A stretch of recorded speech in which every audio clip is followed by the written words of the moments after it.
بسم الله الرحمن الرحيم مرحبا بالسلام runtii waxaan jeclaan lahaa muddadan muddo ka dheer in la wada joogo waxay la tahay indha isu guloobay baa meeshan isugu yimi iswaayey waa arkaya xaqa waa la iswada eegi waa idin salaamaya laakiin waxaa inoo diidaya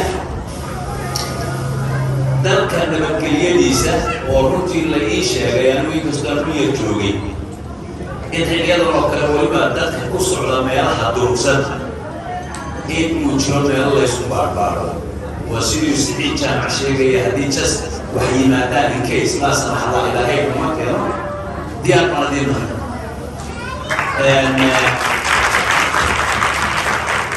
anigoo protocoolka ilaalinaya marka ugu horeysa waxaan jeclahay inaan salaamo safiirka dowladda jabuuti ee south sudan Mr. Hassan Roble Mahmoud oo inagala soo qayb galay xafladan runtii quruxda badan waxaan salaamayaa guud ahaan shaqaalaha safaaradda oo ugu horeeya ku-xigeenku waxaan salaamayaa guddoomiyaha guddida geedkiisii oo inaga maqan iyo xogayaha iyo guud ahaan jaaliyadda Soomaaliyeed meel kastay joogtaba waxaan ku salaamaya islaamka islaamka assalaamu calaykum waraxmatullaahi wabarakaatu salaamka bacdi waxay la tahay ilaa shukr cala waajib wax qof kasta oo Soomaaliyeed oo maxalkan ha jooga ama meel kale ha joogay ee ku ahayd mas-uuliyad saaran oo horta laga soo baxay laakiin dee way dhici kartaa in badan mas-uuliyadda ay saaran tahay inay garan waayaan inay ama ka soo qayb galaan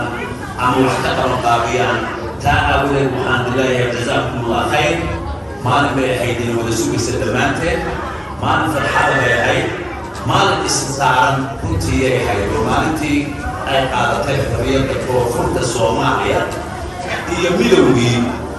labada gobol ee koonfurta iyo waqooyiga ayay ahayd waana maalin farxad runtii mudan in ummadda Soomaaliya meel kastay joogtaba ay isu timaado isu aqriinayso wax loo baahan yahay marka waxaan leeyahay mar labaad hambalyo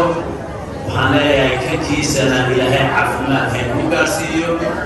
waxaan leeyahay xilliga oo runtii ciriiriya aawadii qof kastoo ka soo qayb galay qof kastoo fakar ku lahaa qof kasta oo jooga aad iyo aad baan u salaamayaa hadal kaliya laguma tegaya waxaan codsanayaa DJ-ga iyo inta joogtaba hees lagu sii baxo inay inoo doonaan haddii ay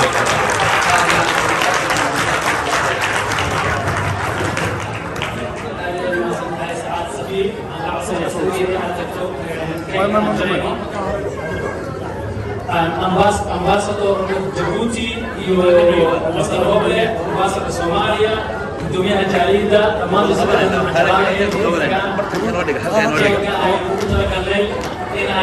There you go. Come over here. DJ.